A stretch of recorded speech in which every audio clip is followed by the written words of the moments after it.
Muito bem, prezadas e prezados, boa noite a todas e todos. É com alegria que eu as recebo e os recebo hoje para a continuidade das atividades da Cátedra de Educação Advocatícia da Escola Superior de Advocacia da Ordem dos Advogados do Brasil, Seção São Paulo.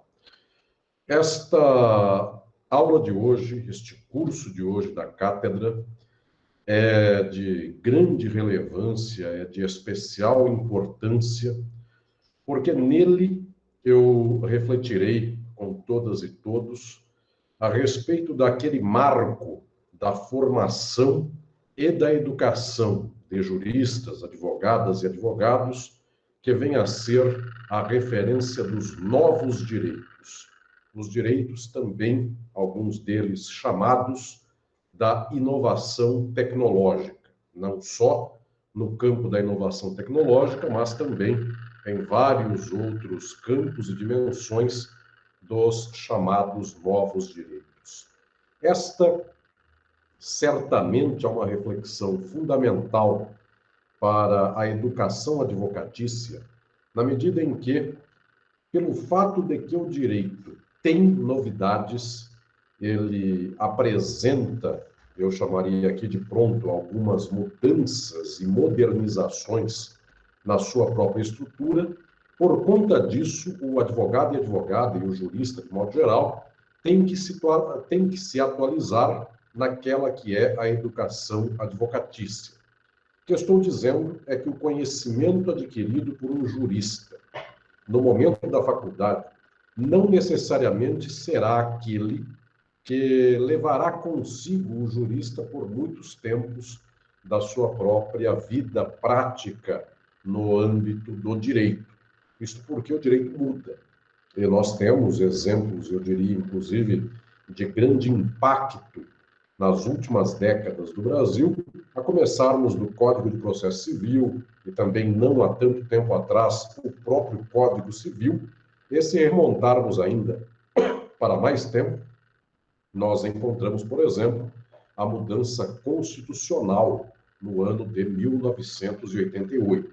De tal modo que quem se formou em direito antes de 1988 teve que se educar novamente para as questões constitucionais, cujo impacto, inclusive, na ordenação, no ordenamento jurídico infraconstitucional, é um impacto extraordinário.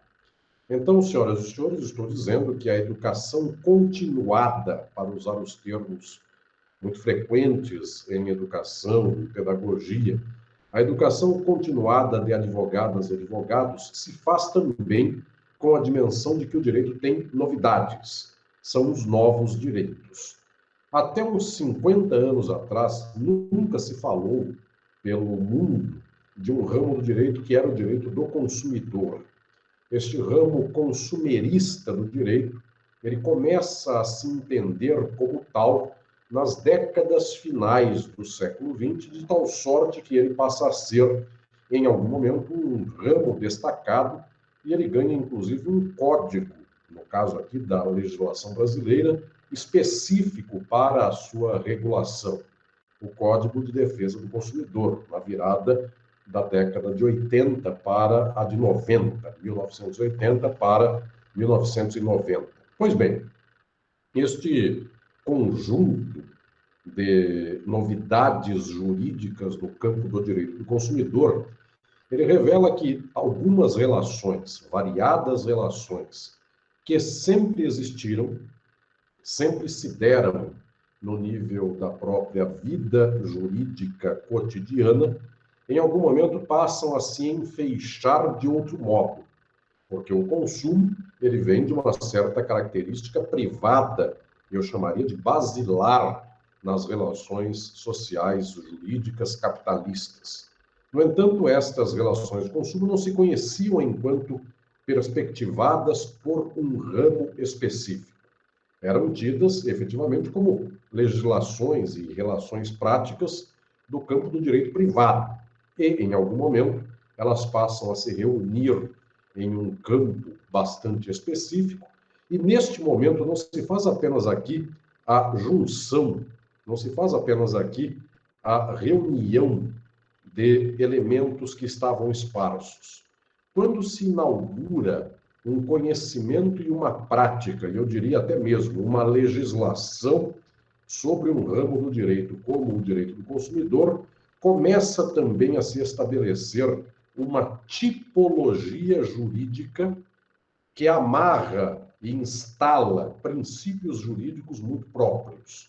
Portanto, o caso consumerista, o caso do direito do consumidor, revela que não é apenas uma junção de legislações já dadas, que reunidas deram um ramo do direito. Muito pelo contrário, também o direito do consumidor instaurou lógicas e perspectivas de hipossuficiência no campo do consumidor, de hipersuficiência no campo daquelas e daqueles que são os empreendedores e empresas que fornecem produtos ou serviços, de tal modo que há uma reconfiguração e não apenas uma soma, não apenas um somatório, mas uma recalibração, uma requalificação dos termos deste ramo do direito. Isto, se costuma dizer, é um novo ramo do direito, que se inaugura em algum momento e ele, volto a dizer aqui, retifica relações que já eram dadas, passa a dar dimensionamento, enfeixamento, principiologia, que guarda aqui uma novidade em relação ao velho trâmite dessas mesmas relações, princípios e normas que estavam assentadas sobre tais questões. Pois bem, eu quero, nesta aula de hoje, explicar a todas e todos os presentes uma questão central do modo pelo qual se forja isto que se chama de novo direito na sociabilidade capitalista, na estrutura do direito nas sociedades contemporâneas. Na verdade, a expressão mais recorrente a respeito disso seria novos direitos. E sobre novos direitos, alguns têm a dimensão de que se trataria de uma espécie de ganhos, ou de ganho, de direitos subjetivos. Então vejam, se me entendem, senhoras e senhores, que vou aqui explicar. Muitos dizem sobre novos direitos, pensando na lógica dos sujeitos de direito, que então, a partir de um certo momento, tinham um tal estoque de direitos subjetivos e ganham novos direitos. De tal modo que grupos sociais, eventualmente parcelas ou classes que estavam lutando por um incremento dos seus direitos, quando ganham esses direitos, nós dizemos que então, a partir desse momento, passaram a se revestir juridicamente por novos direitos. De tal sorte que a primeira dimensão sobre quando se fala em relação a novos direitos, via de regra, é a dimensão dos direitos subjetivos ganhos por algumas pessoas, sujeitos de direito, grupos ou classes. Então, poderíamos dizer, a tomar a história um pouco anterior, que com os governos Vargas, com os variados governos de Getúlio Vargas, sejam eles aqueles democráticos ou ditatoriais liderados por ele, então, nesse período, a classe trabalhadora ganhou direitos sociais, de tal sorte que a CLT é um exemplo de proteções jurídicas no campo juslaboral que não existiam até então, que não havia até então, e a partir de um certo momento passam a existir, de tal sorte que dizemos então que a classe trabalhadora ganhou direitos, ganhou novos direitos, não apenas aqueles previstos na legislação privada, no Código Civil, como se o trabalho fosse uma locação de serviço, uma prestação de serviço, mas toda uma proteção jurídica deste ramo que se chamou direito social. Pois bem, esta percepção de um novo direito a partir de novos direitos subjetivos existe até os dias de hoje, quando podemos dizer, por exemplo, que as lutas feministas e o engajamento das mulheres nas sociedades pelo mundo deram e constituíram direitos à reprodução, direitos que envolvem a relação afetiva, em casamento, e eventualmente podemos até remontar ao direito ao divórcio, na década de 70 no Brasil, como um dos direitos novos que regulam parcelas da sociedade. Podemos dizer sobre os grupos homoafetivos, eventualmente uma série de grupos cuja legislação de proteção de seus direitos eventualmente se ampliou no espaço das últimas décadas no mundo, de tal sorte que novos direitos são pensados, via de regra, como sendo direitos adquiridos pelos sujeitos. Então, novos direitos subjetivos. Esta é a primeira dimensão. Mas eu quero também dizer aqui que, por novos direitos, nós devemos lembrar, e isto é uma presença assertiva na dinâmica jurídica, por novos direitos nós devemos lembrar também de regulações novas no campo jurídico, ainda que elas não venham a dar direitos subjetivos aos sujeitos. Portanto, novas regulações que eventualmente até mesmo tirem, pasmem o que eu vou dizer aqui, tirem direitos subjetivos das pessoas. Eu posso imaginar que as novas legislações juslaborais do Brasil, advindas, por exemplo, a partir do golpe de 2016, estas legislações, elas são um novo direito, efetivamente eu posso considerá-las um novo direito, e este novo direito, no entanto, não incrementou, não ampliou, não deu mais direitos à classe trabalhadora. Pelo contrário, tirou. É um novo direito. Este novo direito retira direitos subjetivos. Então, esta inovação legislativa, ela não foi para aumentar direitos subjetivos, foi para tirar, foi para refazer em outros trâmites os próprios direitos sociais. De tal modo que este novo momento do direito não foi um momento de novos direitos subjetivos e, pelo contrário, de perecimento desses direitos. Observem, prezadas e prezados, movimentações que historicamente se dão no campo do direito penal, que nas últimas décadas, nas sociedades pós-fordistas, ao invés de incrementarem os direitos dos cidadãos e dos réus e apenados na sociedade, muito pelo contrário, tendem a tirar direitos, de tal sorte que, então, movimentações como prisão possível a partir de condenação em segunda instância, na verdade, não estão dando mais direitos ao sujeito de direito, estão dando menos direitos. Só que estes são novos direitos, não no sentido de direitos subjetivos, mas na acepção de direitos objetivos, de normas jurídicas que caçam, que limitam, que tiram, que modulam a menor aquela que era a carga ou aquele que era o estoque de direitos subjetivos em uma sociedade. Então, prezadas e prezados, estou aqui insistindo com a ideia de que quando se disser a respeito de novos direitos, eles não são linearmente um crescimento dos direitos subjetivos historicamente dados. Eu não posso imaginar que haja uma evolução do direito, de tal sorte que ele saiu de um patamar baixo de direitos e, tendencialmente, ele sobe degraus em uma escada até alcançar os patamares mais altos de concretização, consecução dos direitos subjetivos. Esta evolução não deve ser pensada enquanto evolução no sentido de uma linearidade ou de um incremento constante ou de um aperfeiçoamento dos direitos, dos ramos do direito ou dos direitos subjetivos. Muito pelo contrário, esta evolução deve ser pensada apenas como uma dinâmica.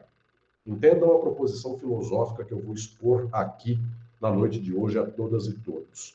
Não se deve chamar a este fluxo da mudança e das novidades do direito de evolução jurídica, ao menos se tem na mente que evolução tem uma acepção moral, que é sair do pior e aperfeiçoar-se chegar ao melhor. Não se deve tomar a mudança do direito e a inovação jurídica enquanto evolução no sentido de aperfeiçoamento. Eu quero aqui postular, em termos filosóficos, que esta alteração dos novos direitos é um fluxo, é uma dinâmica que não tem uma finalidade, nem tem um itinerário, vejam se me entendem aqui, teleológico. E o que é esta expressão em filosofia? Telos é objetivo, finalidade. Então, algo que se dá num desenvolvimento teleológico seria algo que tem uma meta a chegar, a alcançar, um objetivo final de uma caminhada ou de uma evolução. O direito não começa em um patamar X para que então ele se aperfeiçoe até o momento em que a sociedade humana chegaria a uma perfectibilidade. Ou pelo contrário, o direito tem uma estrutura de domínio, ele se arraiga, ele vai se erigir socialmente como uma forma social de subjetividade jurídica que dá equivalência a exploradores e explorados, para que o contrato de trabalho se estabeleça e então a exploração possa existir. Este direito não tem por objetivo, não tem por finalidade uma perfectibilidade. Pelo contrário, ele tem por materialidade a dominação. Ele tem por materialidade a exploração. Então, esta dinâmica, ela não é uma dinâmica para tornar a sociedade, enfim, passível de não mais sofrer exploração e dominações. Esta dinâmica é uma dinâmica dos conflitos e das lutas e de toda uma série de engajamentos sociais no entorno da própria exploração e das dominações. Então, pode haver novos direitos que, efetivamente, busquem alguma proteção às classes desfavorecidas ou aos grupos oprimidos e dominados. Há inovações jurídicas que tiram estas proteções, de tal modo que, por exemplo, na sociedade contemporânea pós-fordista, o capitalismo tem um movimento neoliberal para fazer com que nós tenhamos aqui uma espécie de perecimento de garantias jurídicas já dadas. E eu estou aqui dizendo, então, que não há uma linearidade, nem há uma escada de subida do incremento dos ganhos dos novos direitos. Alguns são, efetivamente, inovações que eu poderia chamar de progressistas. Estas inovações fornecem incrementos, melhorias, fornecem efetivamente quantidades novas de direitos a classes trabalhadoras, a grupos dominados e oprimidos. Outras dessas dimensões das novidades jurídicas são francamente regressistas. São efetivamente para desmontar eventuais garantias e permitir, então, que nesta luta de classes e nas dominações e opressões, os grupos que já exploram, ou que já dominam, ou que já oprimem, passem a mais operar no sentido desta exploração, dominação e opressão. Eu tenho a ocasião de falar em meu livro Crise e Golpe, uma obra na qual eu analiso o presente, que o que se passa nos últimos anos no Brasil, notadamente a partir do golpe de 2016, é uma espécie de aumento da luta de classes. Esta é uma tese que eu lanço em Crise e Golpe, tese fundamental em termos filosóficos. As pessoas tendem a ficar chocadas quando eu falo esta tese e a anuncio, porque as pessoas têm a dimensão de que a classe trabalhadora só está perdendo a luta de classes nos últimos anos. Efetivamente, ela nada ganha e o pouco que tinha, historicamente, viu ser destruído nos últimos anos. Inclusive, não só direitos sociais, mas até direitos civis.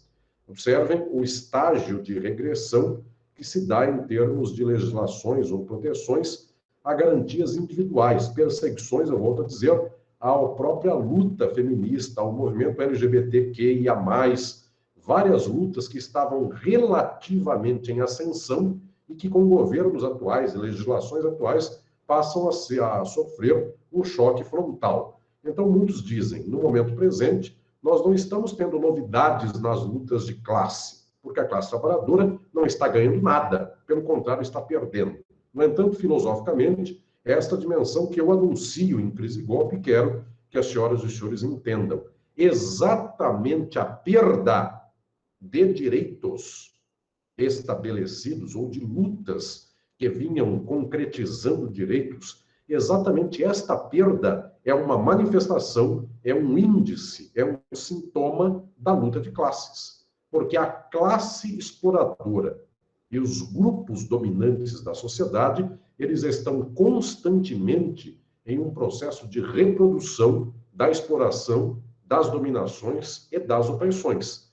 De tal modo que, quando podem, eles aumentam a incidência da exploração, das dominações e das opressões. Então, se a classe trabalhadora nos últimos anos só está perdendo direitos, se variados grupos sociais estão perdendo, inclusive, direitos civis, isto não é a ausência da luta de classes, isto é a prova da luta de classes. Apenas quem está ganhando a luta de classes são as classes e setores já dominantes, que dominavam até um certo limite. E a partir daí havia normativas, legislações que não permitiam uma exploração que passasse desse ponto. E a partir de agora eles passam do ponto onde não podiam passar, de onde não podiam passar, mediante legislações anteriores. Há a luta de classes. E quem está ganhando é a classe dominante. Perecimento de direitos da classe trabalhadora e de grupos sociais variados, isto é a prova da luta de classes. E esses novos direitos são advindos da luta de classes. São direitos liberais, são direitos neoliberais, direitos que caçam legislações sociais. Isto é a prova da luta de classes. A luta de classes, ela efetivamente se faz, no momento presente, esgarçando de modo quase que total a estruturação das proteções jurídicas de classes trabalhadoras, de grupos variados dentro da sociedade capitalista. É um capitalismo, portanto, que amplia a possibilidade de acumulação via novos direitos que caçam direitos anteriormente dados e estabelecidos. Senhoras e senhores, estou aqui, portanto, dizendo que novos direitos não são linearmente melhores direitos.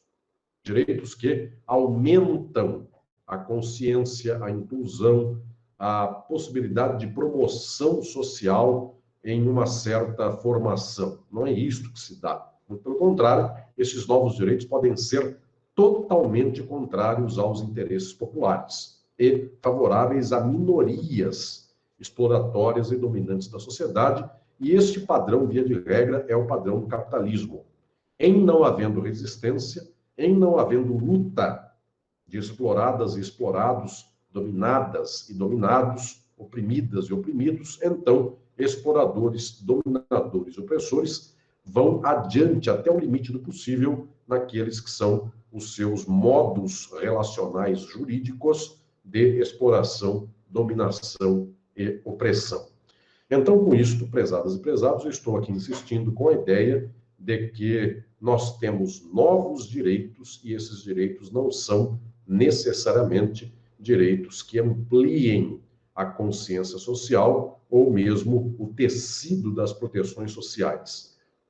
De tal sorte que eu anuncio agora um segundo corolário filosófico desta minha proposição inicial. Se assim o é, os juristas e a sociedade recebem com os mesmos olhos todos os novos direitos. Alguns direitos ampliam o quadro das garantias sociais. Outros novos direitos retiram garantias sociais. De tal modo que as senhoras e os senhores nunca encontram nas faculdades de direito, na vida advocatícia prática, na cultura jurídica geral, uma posição de antemão totalmente contrária ou totalmente bloqueadora ou favorável ou contrária. Os senhores não encontram necessariamente alguém que esteja com uma posição sempre favorável ou sempre contrária aos novos direitos. Como os novos direitos podem ser progressistas ou conservadores ou reacionários, as pessoas, a cultura social e a cultura jurídica têm uma posição em relação aos novos direitos conforme quais sejam as suas características sociais, políticas, os horizontes ideológicos que anunciem. Então, estratos reacionários da sociedade e também do mundo jurídico e também do mundo advocatício, eles tendem a aplaudir novos direitos que garantam, eu diria aqui, uma espécie de retomada de posições jurídicas conservadoras ou reacionárias. E movimentos progressistas, lutas de minorias, de grupos sociais, de classes sociais exploradas, tendem a olhar para esses novos direitos com uma espécie de horror patente na medida em que são direitos regressistas. Eu poderia dar o exemplo contrário.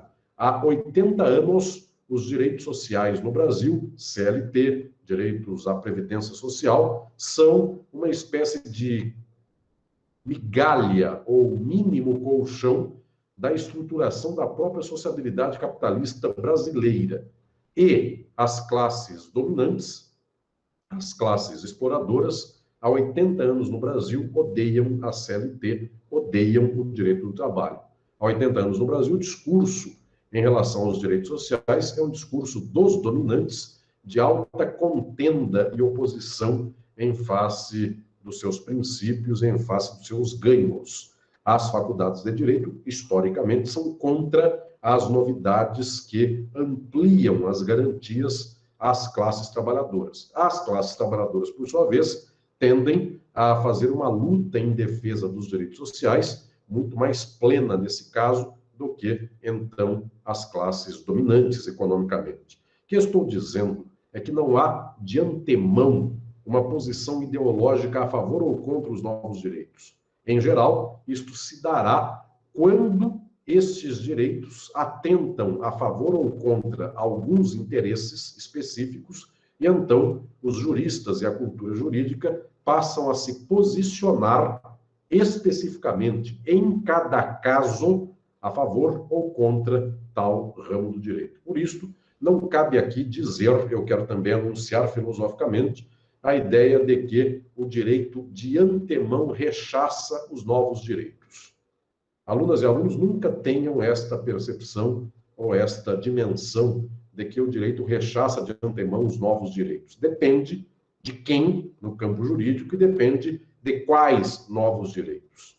Porque os novos direitos em favor do capital e em favor da dominação e da opressão, eles são recebidos entusiasticamente por juristas de matriz conservadora ou reacionária. E mesmo direitos progressistas são também recebidos por lutadoras e lutadores progressistas com entusiasmo, ainda que eles tenham o condão de amortecer a luta de classes. Porque, efetivamente, a CLT não é um instrumento para a transformação das condições capitalistas do país em outra. A CLT é estruturada enquanto uma proteção conservadora de um quadro social capitalista. No entanto, recebe aplauso entusiasmado de sindicatos, de lutadoras e lutadores, de trabalhadoras e trabalhadores que encontram aí um colchão que o direito privado não fornece, apenas o direito civil não dá. De tal sorte que estas variedades não nos fazem dizer que o direito seja conservador quanto a novos direitos. Nunca houve tamanha sanha por estabelecer novos direitos como nas últimas décadas nas sociedades capitalistas pós-fordistas neoliberais. Nunca houve tanta vontade de estabelecer novos direitos. E nunca estes novos direitos foram tão desejados por classes conservadoras como são atualmente. É que estas classes querem novos direitos que destruam as garantias jurídicas anteriormente dadas e anteriormente conseguidas sob custo de luta, sangue, bastante contradição histórica, guerras, inclusive. Nunca houve tamanha vontade em quebrar esses direitos já consolidados e buscar novos direitos liberais, como nos dias de hoje. Então, pasmem, grupos conservadores da sociedade podem efetivamente desejar novos direitos. Claro, nesta ironia está aqui o fato de que os novos direitos que desejam são quebras de garantias jurídicas já dadas em favor de um horizonte ideológico que retroaja a uma visão liberal, a uma visão conservadora, sem proteções, sem respaldos a minorias ou grupos oprimidos ou classes exploradas, de tal sorte que, então, o novo é o velho, que apenas se torna novo porque ele vem após uma garantia já dada e ele vem para quebrar de novo este momento que já havia sido consolidado. Restaurar, portanto, uma espécie de visão de mundo conservadora, liberal, por exemplo, e este é o caso do neoliberalismo, ele vem restaurar um modelo privatista que até então já se havia dado. Pois bem, antes de eu começar a explicar estes novos direitos, como eles podem ser pensados, é fundamental que então se veja que aquilo que se chamar por inovação jurídica não merece de nós um quadro de uma valorização de aperfeiçoamento das condições jurídicas e sociais. Podem ser os direitos mais variados, de ganho e retrocesso, e esta estruturação da dinâmica histórica do direito é um fluxo em aberto. É um itinerário que não tem linearidade, ele pode se escrever conforme as demandas, conforme as lutas, conforme as contradições e crises da própria reprodução da sociabilidade capitalista. E isto aqui representa a todas e todos nós o fato de que não podemos tomar de antemão novos direitos, nem como progressistas, nem necessariamente como conservadores. Tudo isso depende da dimensão, tudo isso depende da dinâmica do que se estabelece historicamente nas lutas de classes e grupos na sociedade. 2 minutos de intervalo para voltar, então, com a segunda parte desta reflexão. Agora, eu começo a explicar a todas e todos a natureza das mudanças e das inovações no campo jurídico. E quero dar início a esse trajeto filosófico a respeito das mudanças jurídicas, dizendo sobre aquelas estruturas e relações jurídicas perenes em face daquelas outras estruturas e relações jurídicas mutáveis. Esta percepção é muito pouco trabalhada pelo conhecimento jurídico, pela reflexão jurídica, mas há, fundamentalmente, alguns plexos internos do direito que são estáveis e perenes em face de outros. Pois bem, o que quero dizer com isso? Quero poder aqui exemplificar o conceito para que possam entender. Algumas instituições jurídicas e algumas relações jurídicas são perenes, tal qual é a sociedade capitalista dentro dela mesma.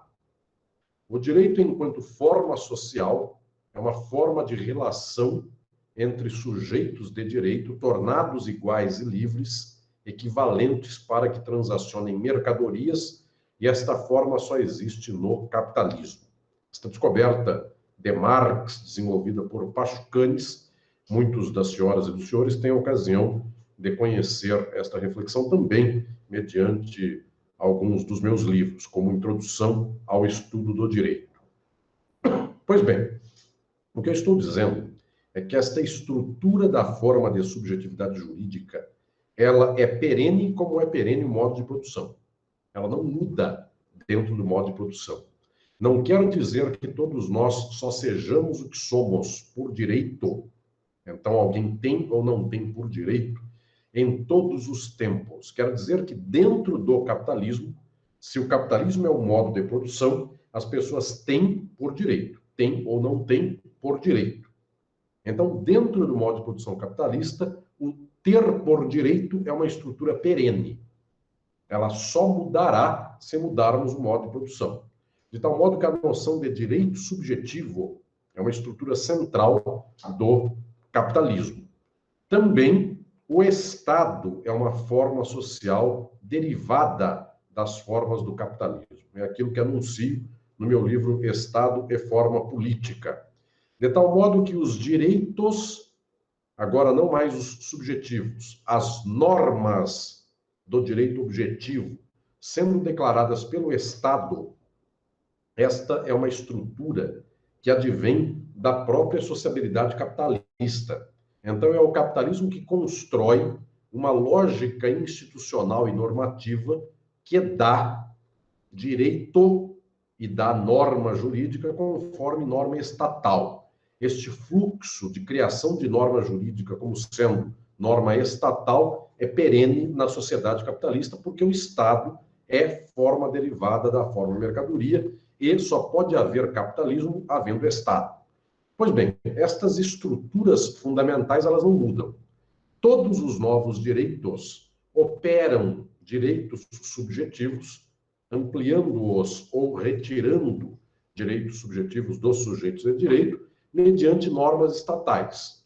Este funcionamento da dinâmica jurídica é estável, porque ele vem das formas sociais deste modo de produção, destas sociabilidades capitalistas. Então, o que estou dizendo é que existem estruturas jurídicas que não se alteram dentro de um processo histórico de um modo de produção. Elas só se alteram em caso de revolução e saída do modo de produção para a chegada a outro.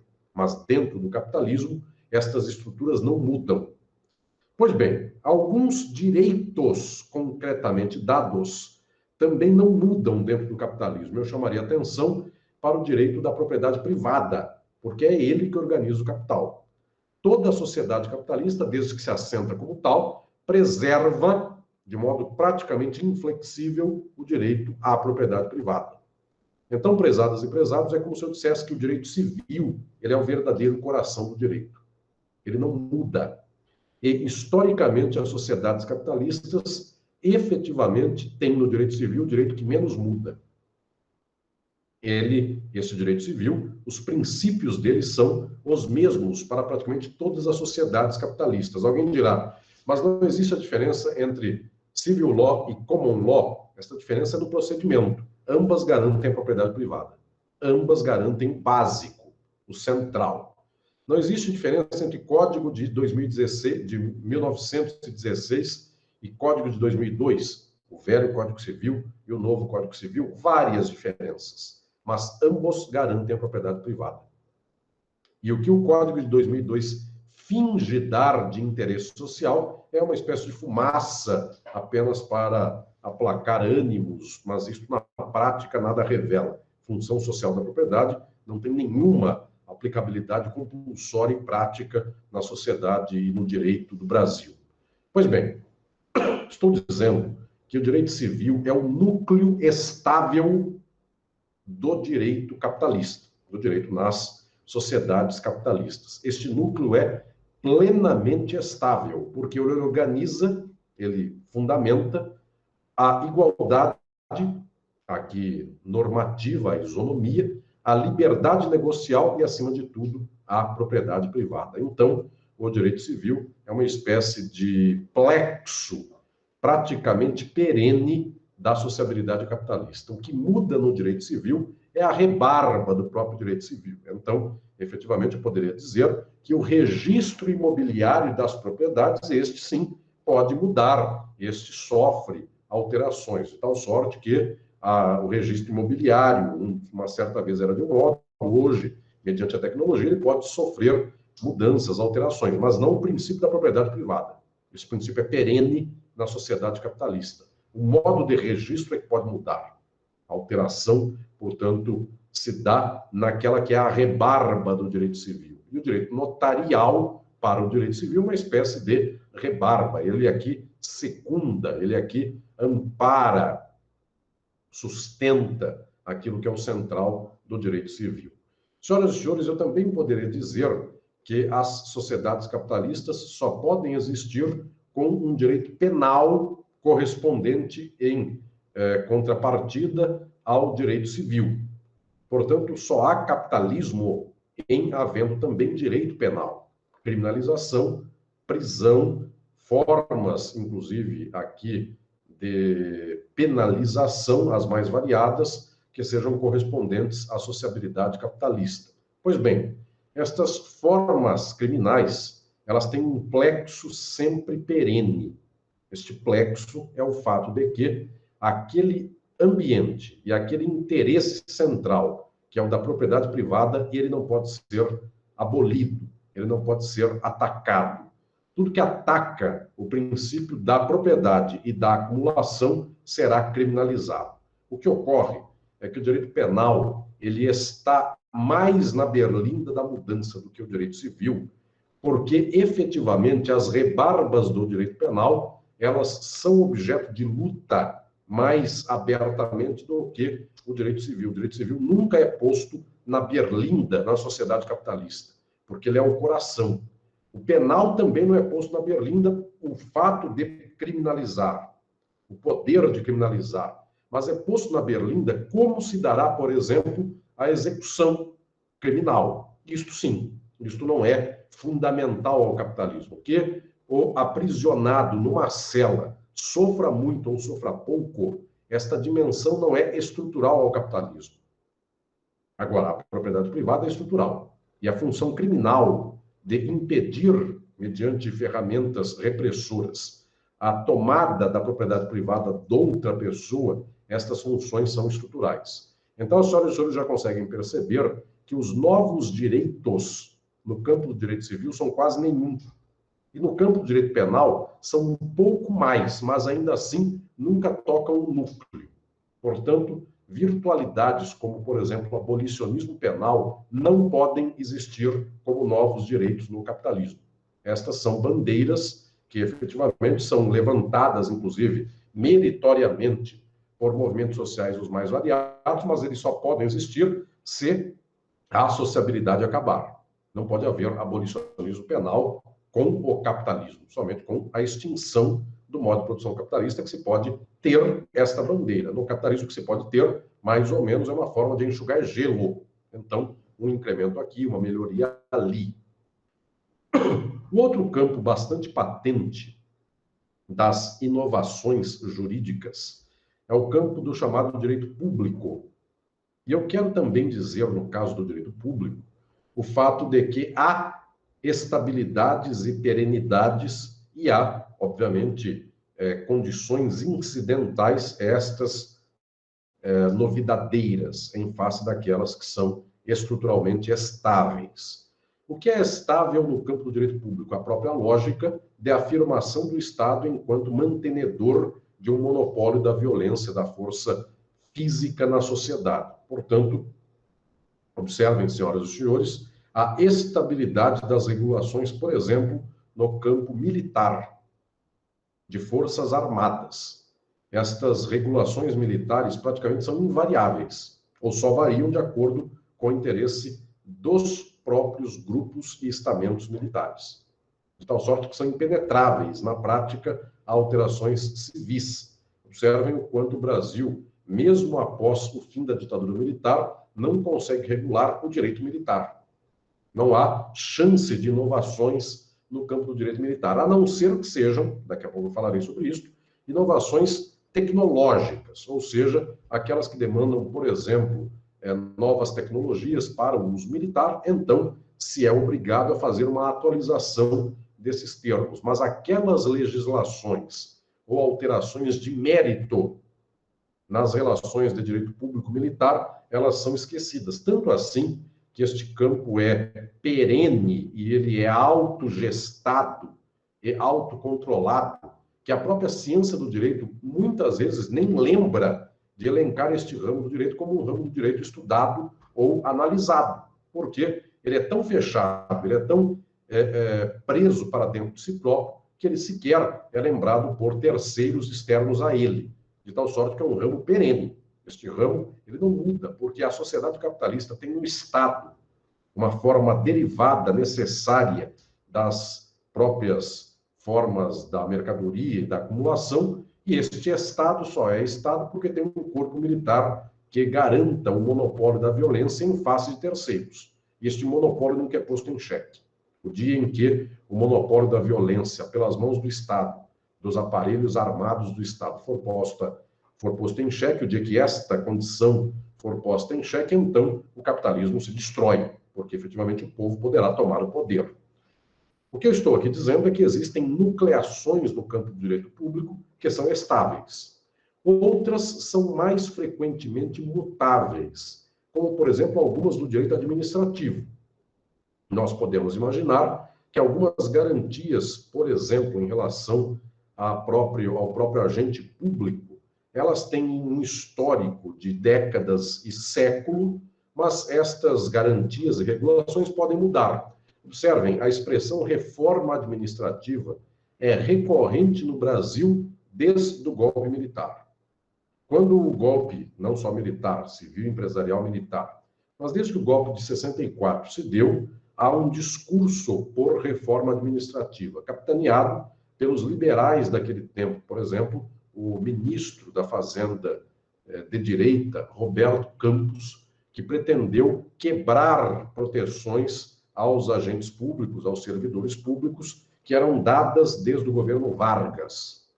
E desde lá até hoje existiram várias tentativas e várias, inclusive, consecuções práticas, não só tentativas, de perecimento de garantias e arranjos no que tange ao direito administrativo.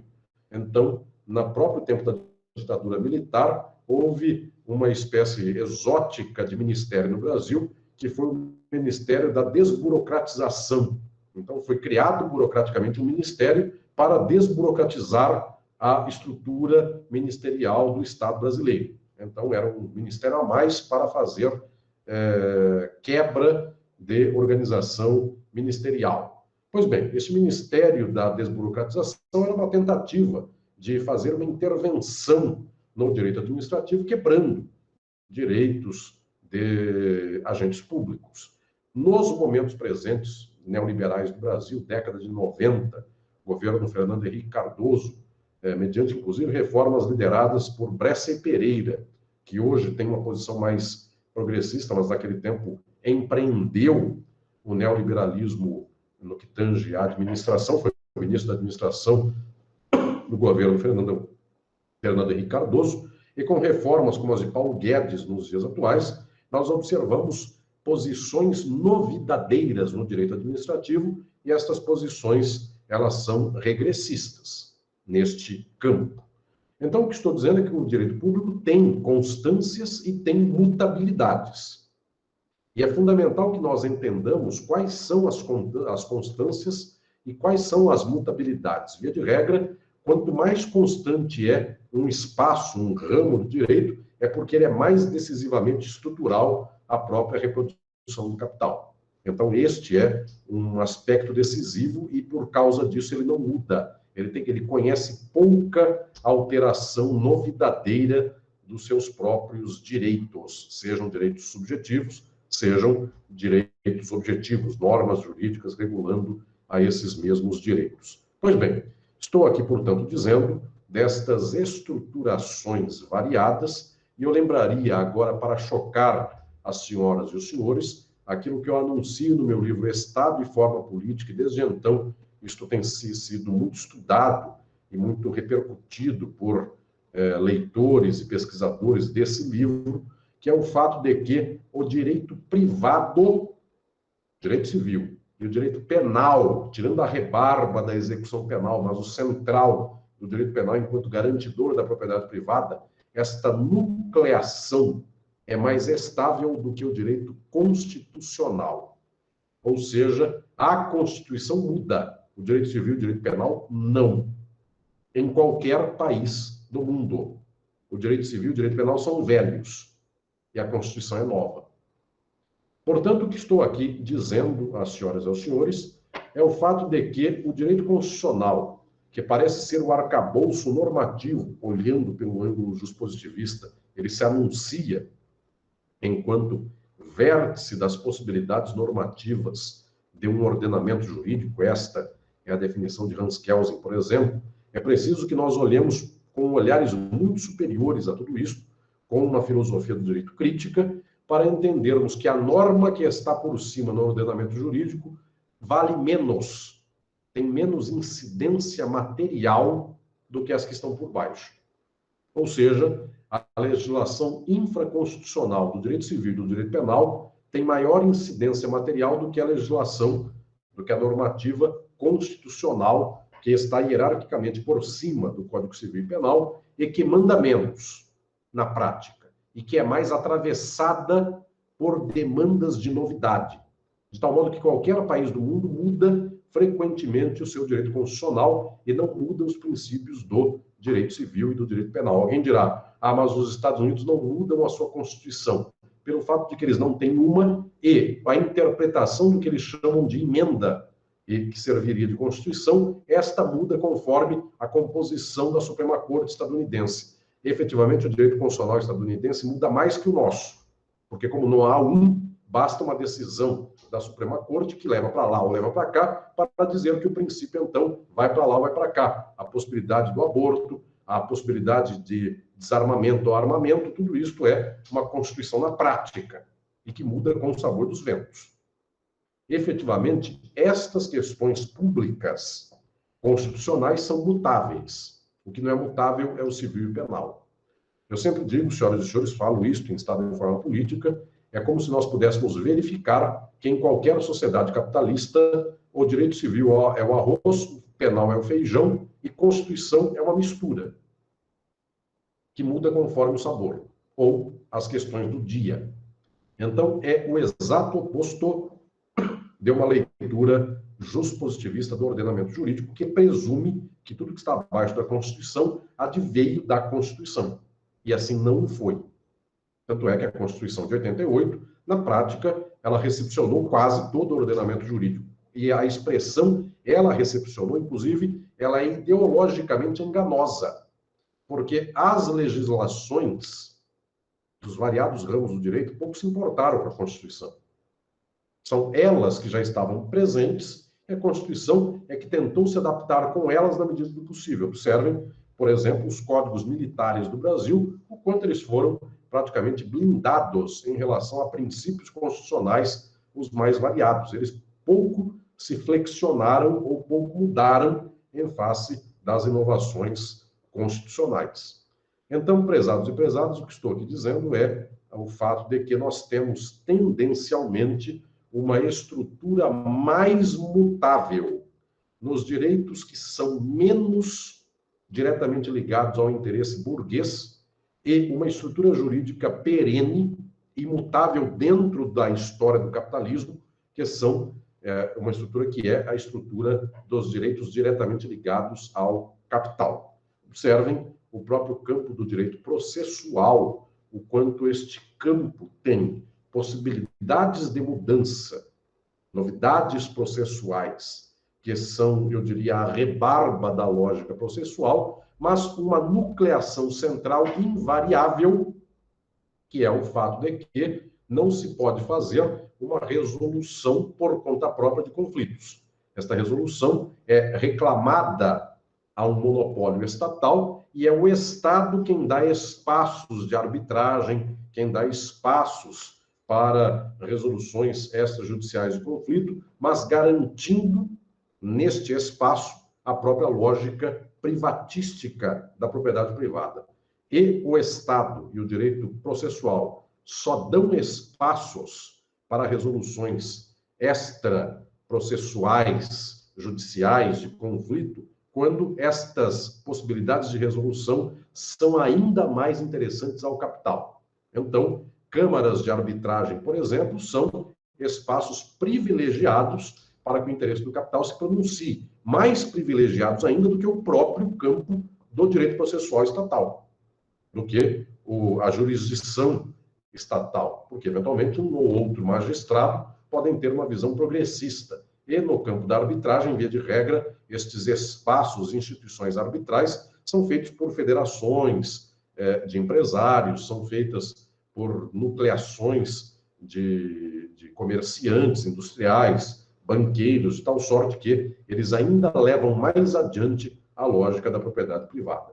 Então, o que há de novidadeiro neste campo, via de regra, não é para combater a lógica capitalista. A novidade é para ampliar a dominação dessa mesma lógica capitalista. E bastante peculiar é o fato de que as sociedades capitalistas, quando começam a dar nomeações jurídicas, ou melhor dizendo, instituições normativas jurídicas minimamente progressistas, desde o pós-Segunda Guerra, ato contínuo, o capital vem a preferir que variados conflitos não venham a ser julgados conforme leis ou normativas estatais, mas venham a ser julgados diretamente por espaços arbitrais, porque neles, então, se estabelece aqui uma espécie de arena na qual a normativa progressista não incide. E então, o princípio do pacta sunt servanda pode estabelecer uma garantia geral do próprio capitalismo. Prezadas e prezados, o que estou aqui dizendo é que existem variantes e invariantes nos ramos do direito. E estas variantes e invariantes se dão conforme as aproximações ou afastamentos em face da própria dimensão que conduz o processo de reprodução social. Quanto mais próximo do interesse burguês e capitalista, menos mutável. Quanto mais na rebarba, mais mutável. Por isso, instituições como divórcio, casamento homoafetivo e outras mais, uma vez que sejam possíveis de incorporação na lógica da acumulação capitalista, eles se tornam novos direitos. Portanto, eles não têm impedimentos estruturais em face da própria acumulação. E, efetivamente, questões como o abolicionismo penal, que, uma vez posto, acaba com a proteção do capital, acaba com a lógica de combate a crime, eles jamais passarão. Então, existem dimensões diferentes da própria lógica das novidades jurídicas, e estas dimensões, eu volto a dizer, envolvem estas peculiaridades da conformidade ou não ao interesse das classes capitalistas e dos grupos dominantes nas sociedades. Pois bem, agora eu quero chegar a outra fase deste meu curso da noite de hoje, nesta cátedra de Educação Advocatícia da ESA, ou ABSP. Agora eu quero explicar às senhoras e aos senhores minha tese de quais são estes novos direitos e como eles se apresentam historicamente nas sociedades. Eu tenho uma tese já há muitos anos desenvolvida e por vários momentos eu tratei e falo desta tese. Eu tenho uma tese de que haja dois grandes blocos de novos direitos. Agora eu quero explicar às senhoras e aos senhores esta minha reflexão sobre quais são estes tipos de novos direitos. O primeiro deles, um bloco de novos direitos que tensionam, que buscam estabelecer tensões, conflitos, que buscam estabelecer modificações na estrutura da reprodução social dada, estabelecida. Vejam se entendem o que estou aqui dizendo.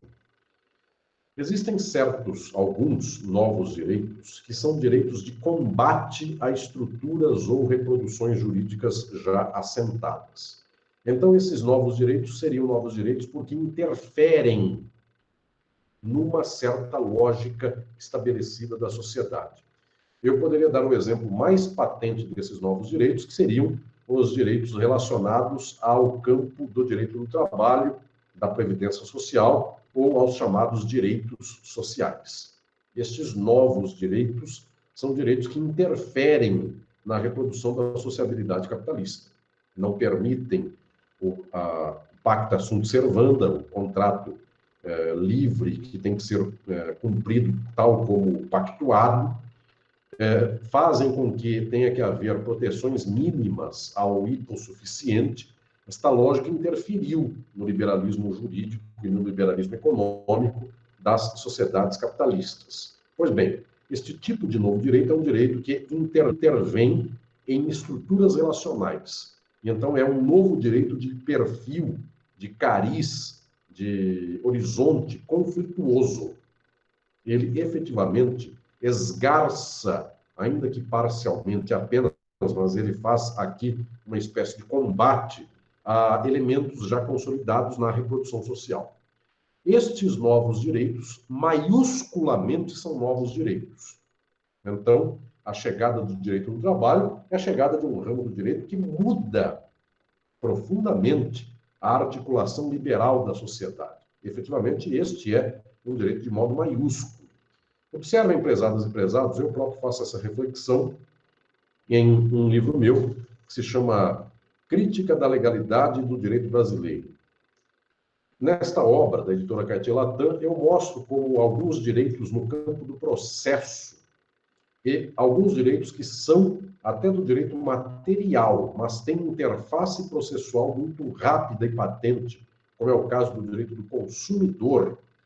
Como é que estes direitos, eles esgarçam o tecido social, mas muito menos do que o direito do trabalho ou da previdência social.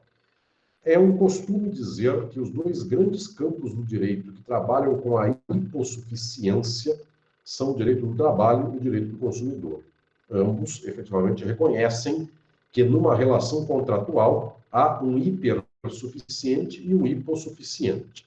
No caso do direito do trabalho, o hipersuficiente é o capitalista, o contratante, e o contratado, neste caso, é o hipossuficiente, o trabalhador. No caso do direito do consumidor, aquele que é um industrial ou um empresário, o comerciante que vende o produto, este é o hipersuficiente e o consumidor é o hipossuficiente. Pois bem, eu tenho uma tese que anuncio em Crítica da Legalidade do Direito Brasileiro, do fato de que estas relações do direito processual consumerista têm menos impacto contrário ao capitalismo do que o direito do trabalho. O direito do trabalho é capitalista, como é o direito do consumidor. No entanto, ele esgarça um tecido liberal para fazer daí um tecido liberal barra protecionista para as relações de trabalho.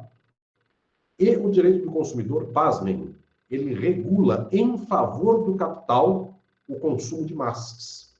E, efetivamente, o direito do consumidor permite e incentiva uma espécie de monopolização das relações de consumo, na medida em que ele amplia as garantias ao hipossuficiente consumidor e, portanto, prejudica pequenas empresas industriais ou comerciais que não podem garantir tão facilmente a reposição de um produto que tenha um vício oculto ou algo assim, e que faz, portanto, com que grandes empresas de consumo de massa, elas tenham, inclusive, uma espécie de quantificação do prejuízo envolvendo o direito do consumidor, permitindo, inclusive aqui, uma espécie de monopolização maior, dadas as regras do direito do consumidor. Esta minha tese, inclusive, é para dizer que estes novos direitos que são louvados como direitos dos hipossuficientes, na verdade, são direitos que permitem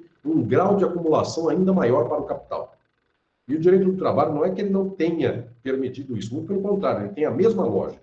Ele só é um pouco mais esgarçante do tecido social, mas para fazer uma costura geral em favor do capital, na medida em que a ampliação do mercado consumidor em qualquer sociedade capitalista, mediante aumento salarial, permite o incremento dos negócios capitalistas. Portanto, Vargas e Lula não são anticapitalistas quando dão direitos sociais, são amplamente capitalistas. Só que seu modelo é um modelo que se poderia chamar de modelo de bem-estar social, desenvolvimentista. E o modelo do direito do consumidor, ou dos novos ramos do direito processual, como, por exemplo, a arbitragem, juizado especial, eu estudei e trabalhei com essas questões especificamente no livro Crítica da Legalidade do Direito Brasileiro, são modelos diretamente neoliberais. E, efetivamente, o direito do trabalho é um modelo intervencionista desenvolvimentista. E o direito do consumidor, o juizado especial e a arbitragem são modelos diretamente neoliberais. Então, estou dizendo que estas estruturas jurídicas novas, elas têm, em um momento, um esgarçamento, em um modelo desse possível, elas têm um esgarçamento do tecido social. Olhem o que vou aqui dizer. Todo esgarçamento do tecido social com novos direitos é progressista? Não necessariamente. Por um acaso, os direitos sociais, o direito do trabalho, têm uma característica progressista. No entanto, os direitos, por exemplo, da arbitragem ou do processo civil, ou os direitos envolvendo o direito do consumidor, têm uma característica profundamente neoliberal. São intervenções relacionais, claramente dadas. Dizem que, num contrato, uma parte não pode escusar vício redibitório, por exemplo. Ela é obrigada a assumir o risco da venda, inclusive da coisa com vício oculto. Portanto, o que estou aqui dizendo é que, efetivamente, nós temos padrões que buscam esgarçar certas relações jurídicas, mas não necessariamente sempre para o lado progressista. Podem ser conservadoras. Mas entenda, eu estou anunciando que há dois modelos de novos direitos. O primeiro deles é o direito que esgarça o tecido relacional. Claro, quando eu digo que esgarça, nunca é esgarçar totalmente, porque se um direito esgarçasse totalmente o tecido jurídico, ele esgarçaria a sociabilidade capitalista, e nenhum direito tem o condão de fazer isso. E o dia em que as massas esgarçarem o tecido jurídico, elas fazem uma revolução. Portanto, é um esgarçamento pontual, parcial, de graus variáveis, e não necessariamente só no sentido progressista. Mas o fato é que esses novos direitos incomodam, porque esgarçam. Então, o direito do consumidor, até hoje, ele é um direito que não é aceito por boa parte dos capitalistas. As senhoras e os senhores sabem que até pouco tempo atrás, bancos tentaram efetivamente evitar a incidência sobre si de regras consumeristas. Portanto, os bancos, por muito tempo, evitaram sobre si a incidência de previsões e de garantias ao cliente bancário e contra eles de normativas do campo do direito do consumidor. Não é de todo factível, não é de todo amistosa esta relação dos novos direitos que esgarçam o tecido social. Há resistências. E, em especial, o direito do trabalho, efetivamente, é uma espécie de diabo para a estrutura da reprodução burguesa das sociedades contemporâneas. Faz-se tudo, se faz tudo para que os direitos sociais acabem. Toda a cultura jurídica, em todos os tempos, desde que há direito social, todas as faculdades de direito ensinam contra o direito social. Isto é, uma reiteração. Sempre o poder judiciário está na berlinda do trabalho. Ele sempre está posto à crítica. O direito civil e penal, nunca. Pois bem, então,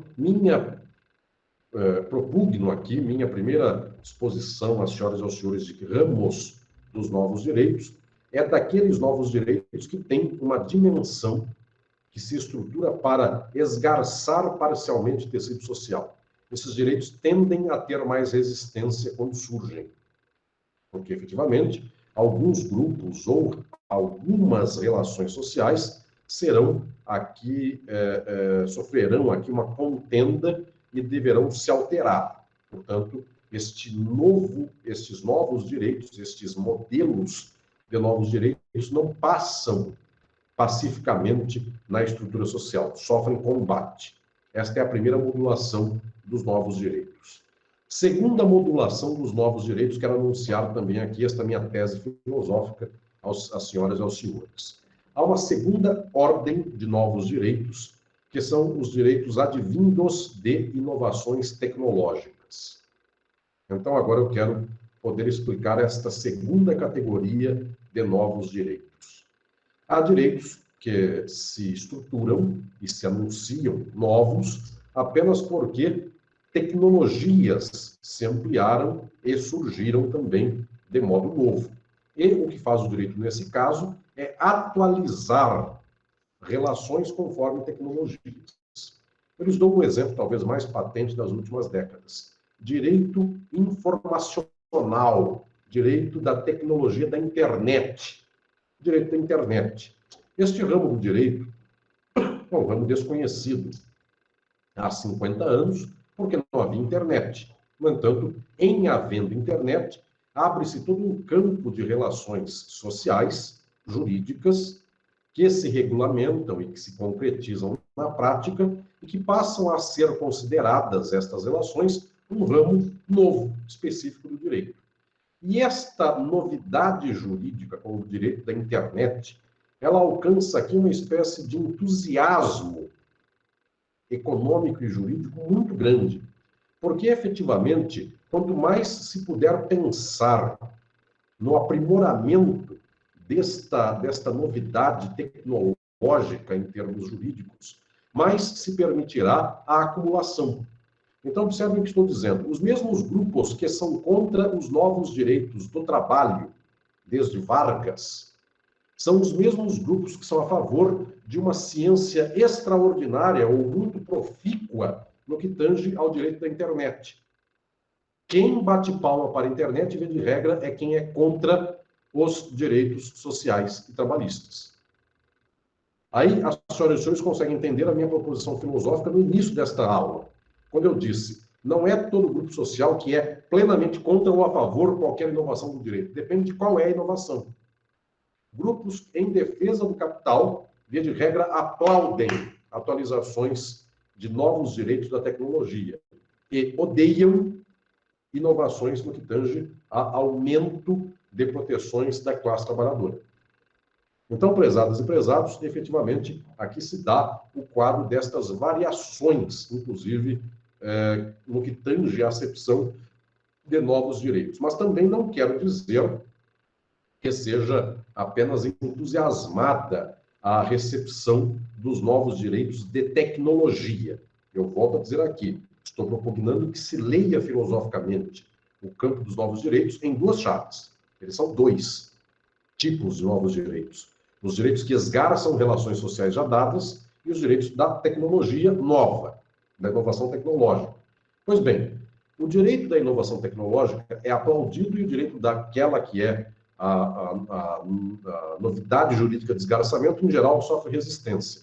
Mas eu também quero lembrar que o direito da inovação tecnológica pode sofrer resistência. Eu lembraria, inclusive, um exemplo muito estudado, Marx, em O Capital, o exemplo do ludismo, o exemplo que historicamente faz com que massas trabalhadoras se insurjam contra maquinários e novidades industriais.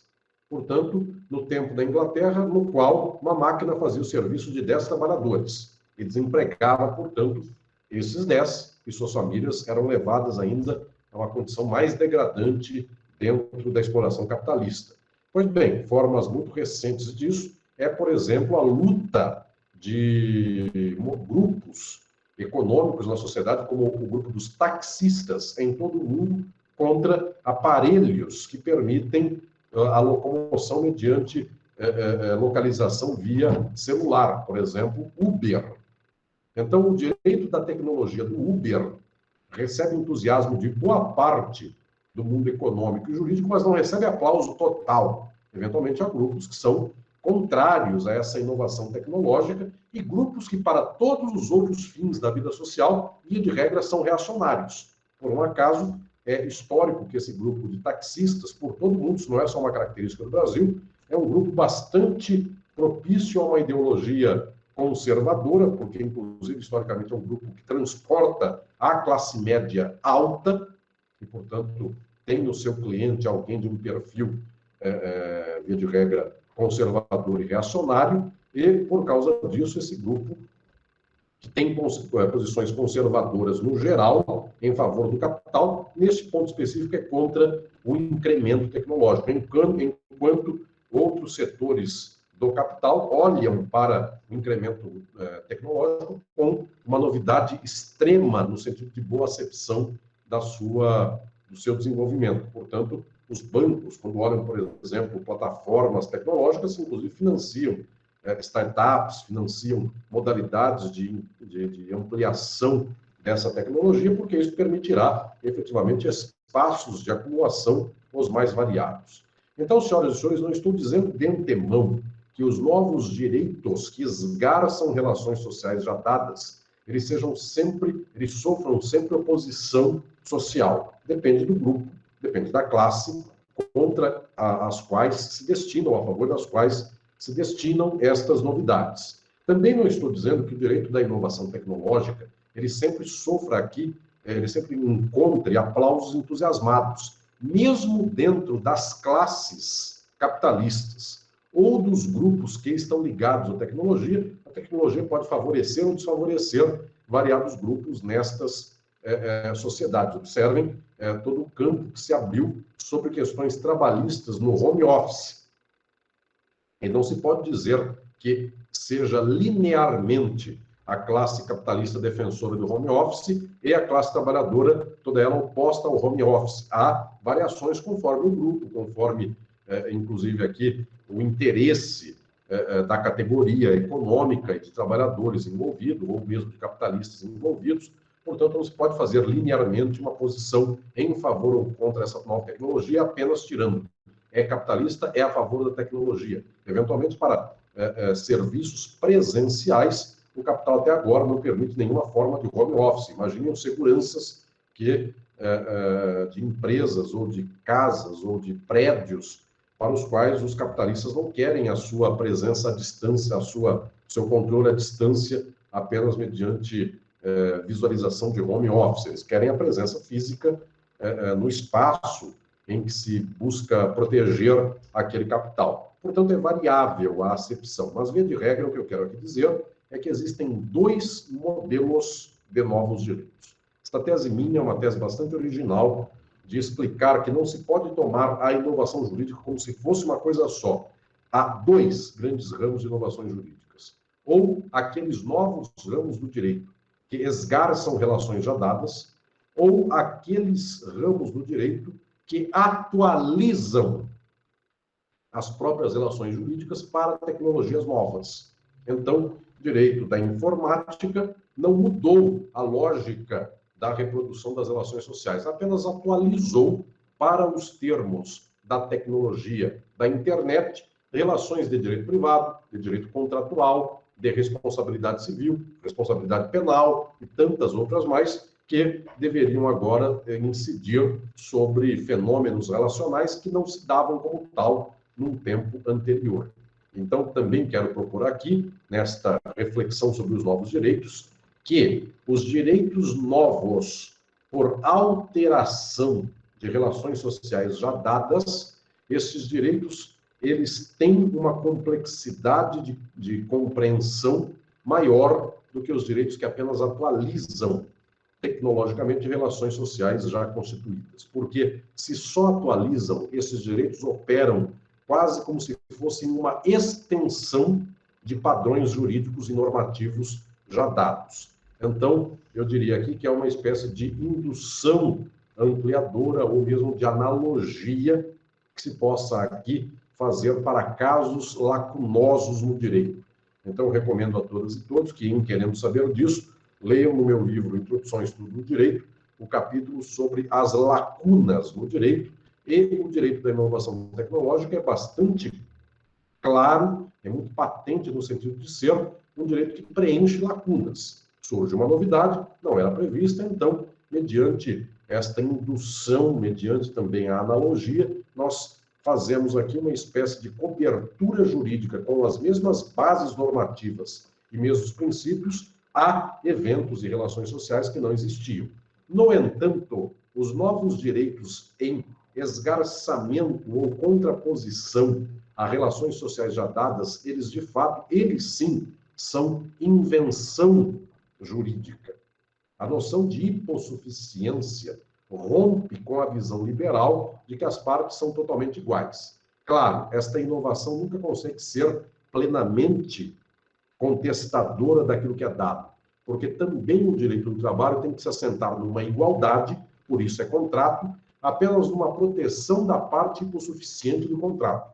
Então, o direito do trabalho não é socialismo, o socialismo é o fim da exploração assalariada, o direito do trabalho é a igualdade mantida para a exploração de um desigual por outro, de um hipossuficiente por um hipersuficiente, no entanto, é a proteção de alguns aspectos desta relação apenas. O que eu quero dizer é que aqui não se deu apenas a extensão de uma certa previsão jurídica a um caso que não existia. Aqui se deu uma certa alteração, ainda que parcial, mas houve aqui uma espécie de combate, uma espécie de mudança. Enquanto o direito da inovação tecnológica, via de regra, não tem combate nem mudança, tem uma ampliação a casos novos de previsões já estabelecidas. Por isto, os direitos de inovação tecnológica são novos direitos confortavelmente atualizáveis mediante o conservadorismo jurídico já dado.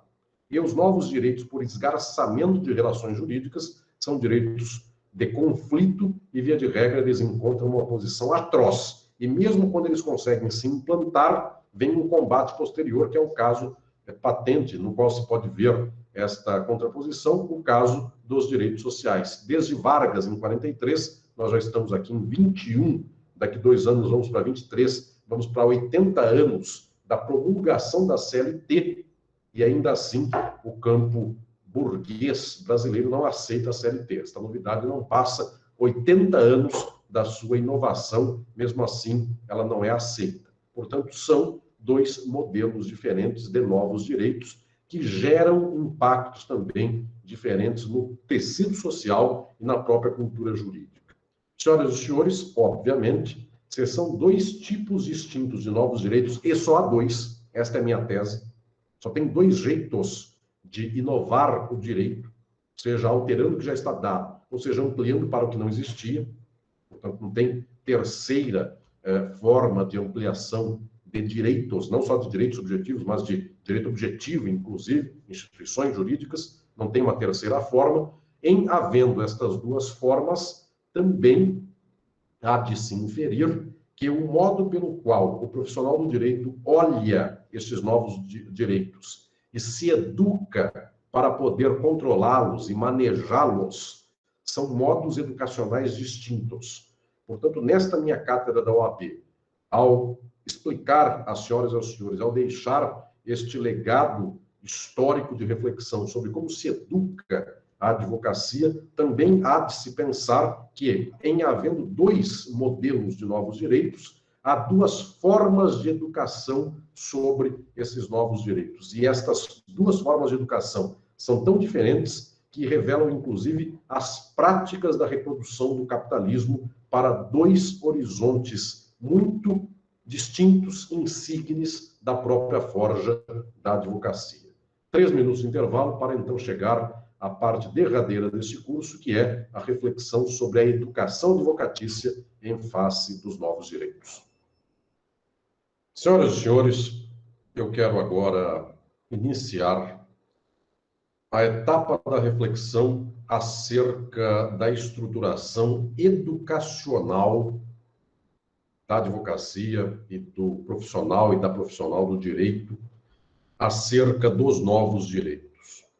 Em primeiro lugar, eu quero aqui explicar a todas e todos que existe uma espécie de louvor, um constante louvor, um alto louvor, eu diria nesses termos, do jurista, do mundo jurídico, no que tange a sua atualização com as inovações.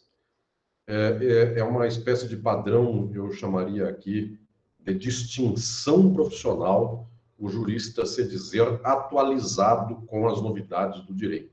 Isto também é o mesmo na medicina, quando os médicos dizem que fazem cursos, que fazem pós-graduações e coisas mais que possibilitem estar up-to-date com as novidades da tecnologia médica, o mesmo jurista. Então, os juristas têm um louvor de cursos que fazem, de conhecimentos que vão adquirindo sobre novidades.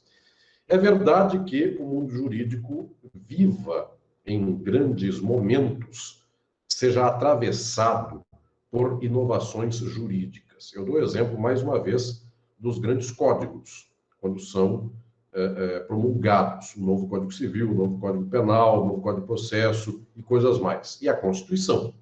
Quando se muda a Constituição, o jurista precisa efetivamente, bem como os códigos, precisa se atualizar.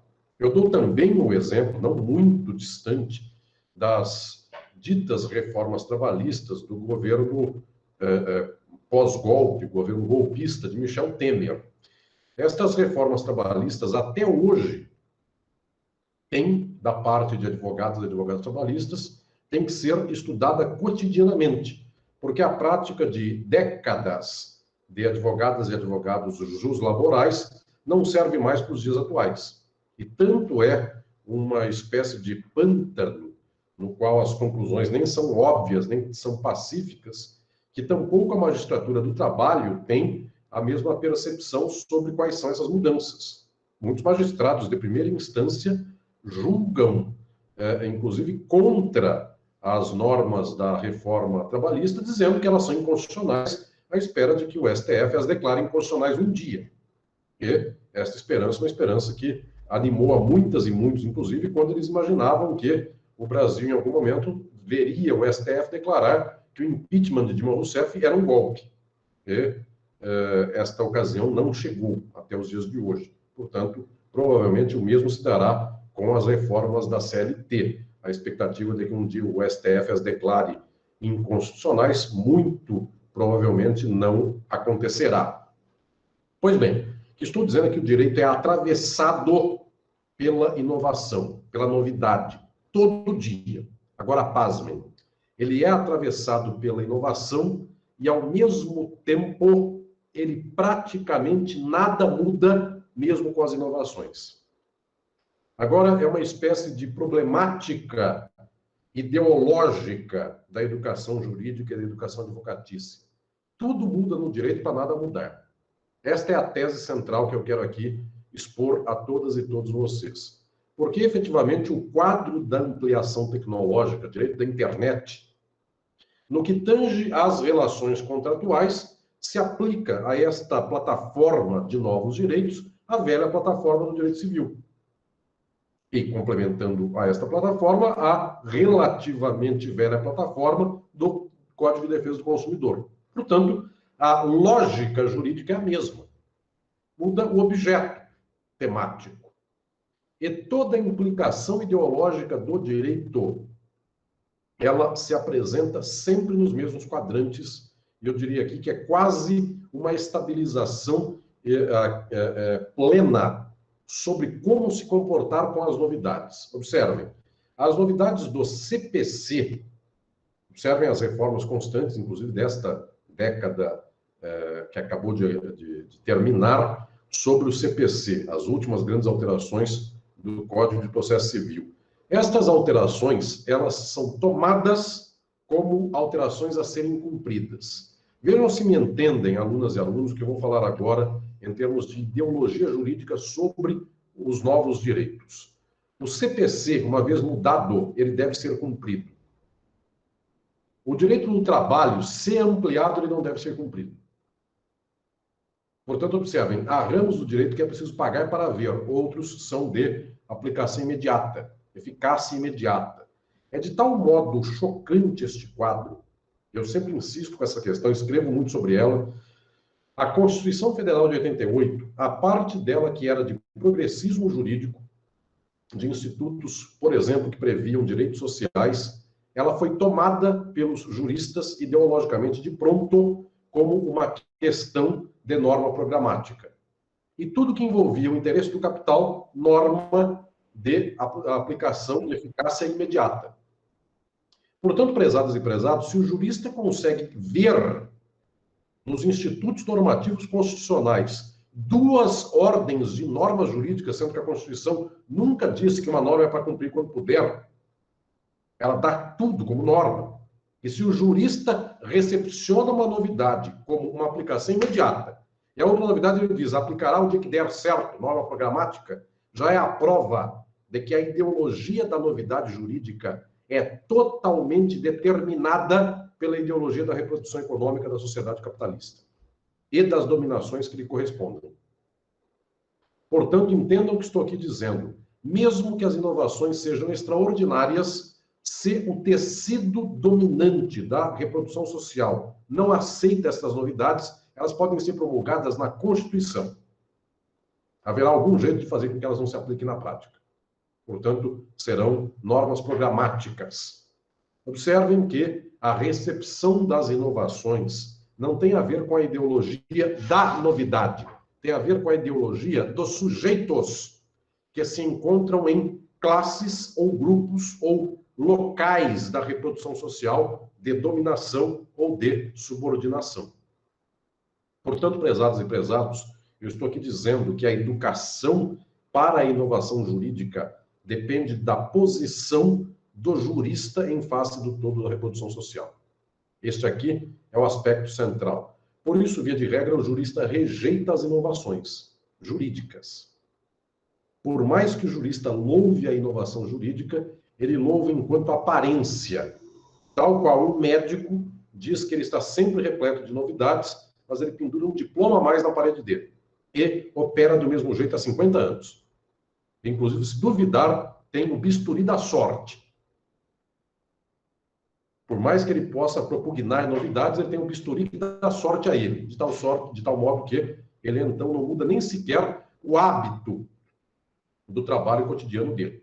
E assim, vários ramos da ciência nas quais as pessoas são pragmaticamente reiterantes das suas próprias estruturas cotidianas. A mesma coisa o jurista. E a jurista, que eventualmente os da jovem guarda não tem mais isso, mas os da velhíssima guarda tinham a máquina de escrever na qual eles faziam as suas petições e não podia ser outra, porque aquela lhes dava sorte. E uma atualização desse fetichismo psicanalítico para questões atuais é usar a toga de sempre para audiências, de tal sorte que aquela beca é uma beca que efetivamente dá sorte e então faz com que o processo seja ganho. E variadas outras formas de patuás e outras coisas mais no campo jurídico. Portanto, a inovação é sempre de outra dimensão. E já tenho notícia, porque as coisas chegam ao professor Alisson Mascara, não sei como, de que vários e vários na advocacia e também na magistratura já têm certos hábitos reiterados de tradição para audiências mediante plataformas virtuais. Então, a pessoa diz assim, toda vez que eu ganho uma audiência, eu faço tal coisa antes de ligar o link da audiência, de tal modo que já há hábitos reiterados de sorte. Vejam, é uma inovação que tem 1 ano e as pessoas já têm tradições de mandingas e outras coisas mais para audiências e dados nesse perfil. Pois bem, então, prezados e prezados, o que estou dizendo é que a inovação ela é tão presente no jurista como, ao mesmo tempo, ideologicamente, ele a odeia. Bem como qualquer profissão do capitalismo. E isso poderia dar para qualquer profissão. As profissões são repetitíveis. O capitalismo não se estrutura enquanto produção artística da vida.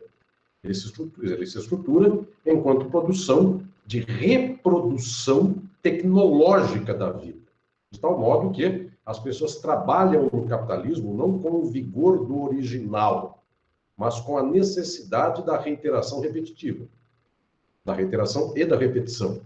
De tal sorte, prezadas e prezados, que o capitalismo abomina as novidades. As novidades esgarçam certas consolidações já dadas do capital, embora o capitalismo viva para acumular com as novidades. Só que a acumulação é o esgarçamento de determinadas relações já dadas. Portanto, é o desemprego de muita gente, portanto, é a exigência de tirar pessoas do campo e levar para a cidade, é a indústria que agora exige isso e muda a forma do vínculo familiar. Então, o capitalismo efetivamente põe a reiteração como padrão. Por isso, o capitalismo mata as pessoas subjetivamente, na medida em que elas nunca se permitem, o espaço material da reprodução não dá esse ensejo, elas nunca estão aptas a inventarem relações conforme o seu artesanato de vida, ou a arte da vida. Pintei um quadro assim, o outro não pintarei assim. Isso faz um artista. Um trabalhador de quadro é diferente. Ele não é artista por pintar quadro, ele é alguém que está na máquina do Xerox tirando cópia da pintura. Então é muito diferente pintar um quadro do que tirar Xerox do quadro. Pois bem, tanto assim, prezadas e prezados, que até profissões que são ligadas à arte, embora não sejam do artista, como restaurador, esta profissão tem um protocolo, inclusive de trabalho com qualquer tela, que é um protocolo rigorosíssimo. Em qualquer lugar do mundo, um restaurador de tela, de um quadro de arte, tem que proceder do mesmo modo, inclusive quanto à retirada de camada de verniz, de tinta, de reposição de tinta, e de módulo pincelado, etc. O que estou dizendo é que tudo se torna tecnológico. Só que a tecnologia muda. E, ao mesmo tempo, a posição do trabalhador e da trabalhadora numa sociedade capitalista é de exigência de inovação constante, mas de uma prática de reiteração da vida que é sempre venda de si mesmo em termos de um trabalho dispendido brutamente ou sem nenhuma finalidade última, então é uma repetição, ao mesmo tempo tem que ser uma novidade. O resultado disso, efetivamente, é uma contradição estrutural na subjetividade da trabalhadora e do trabalhador na sociedade, em qualquer profissão, e também na profissão jurídica, e em específico na profissão advocatícia. A educação para o novo é uma educação que tem que se atualizar de alguém que só faz o mesmo. Porque se ele é advogado civil, a vida é o valer-se de vínculos contratuais. Se ele é criminalista, por mais que mude a inovação, as senhoras e os senhores já sabem, a sociedade é atravessada, inclusive, estruturalmente, de modo preconceituoso, contra a classe trabalhadora e contra os negros e negras, de tal modo que, por mais que seja um advogado criminalista, o padrão na prática de qualquer inovação jurídica no campo penal é um padrão que será resumido na forma velha. Portanto, por mais que eu diga que agora a polícia deverá ter câmera filmando no uniforme, seja aqui ou seja aqui, isso seria uma garantia para o cidadão, porque o policial só fará um procedimento que estiver filmado. Se ele for pobre, se ele for negro, se ele for periférico, suburbano, depois o policial arranca a câmera e diz que foi objeto de flagrante luta corporal e, por causa disso, perdeu-se a gravação, coisa que ele não faria se ele estivesse em uma ação policial com alguém de classes ricas da sociedade. Portanto, a novidade tecnológica da câmera no uniforme, na farda do policial, será levada a uma velha forma educativa do jurista. Agora, vejam se me entendem, alunas e alunos, eu estou aqui numa proposição filosófica. Uma novidade educativa, tecnológica, é reposta nos termos de uma velha educação ideológica. Qual é? O fato de que a câmera deve funcionar quando o cidadão for rico. E quando ele for pobre, eu posso arrancar uma metade da minha farda, se eu sou um policial. Ah, mas a câmera não sai porque ela é bem costurada na farda. Eu arranco metade da farda. Para isso, inventa uma tesoura por aí que já corta meia farda e diz que esta farda foi cortada após luta corporal intensa entre o réu e o policial. Ponto. Assim o é com troca de tiros, a chamada troca de tiros, auto de resistência, que não há como forma jurídico-processual penal prevista, mas passa a ser elemento educativo, ideológico, de recomposição da prática conforme os velhos termos. Então, a inovação tecnológica no campo jurídico tende a ser reposta nos velhos termos educacionais. É isso que estou dizendo aqui, porque a ideologia formadora do direito é o coração da ideologia na sociedade. O direito não é um acessório da sociedade ideologicamente, ele é o coração. De tal modo que não há muita gordura entre a ideologia do capital e a ideologia jurídica, é a mesma. Observem, prezadas e prezados, que a arte ela tem uma gordura ideológica a ser queimada até chegar ao núcleo do capital. Então, quando eu digo que um artista pode fazer uma peça de teatro contestadora, um quadro contestador, uma escultura contestadora, é porque, por mais contestador que seja, isso está num espaço do tecido social que impacta menos o todo da reprodução social. Agora, eu não posso ser um jurista contestador dando reforma agrária por canetada porque a Constituição prevê, porque isso abala a estrutura da reprodução da propriedade privada.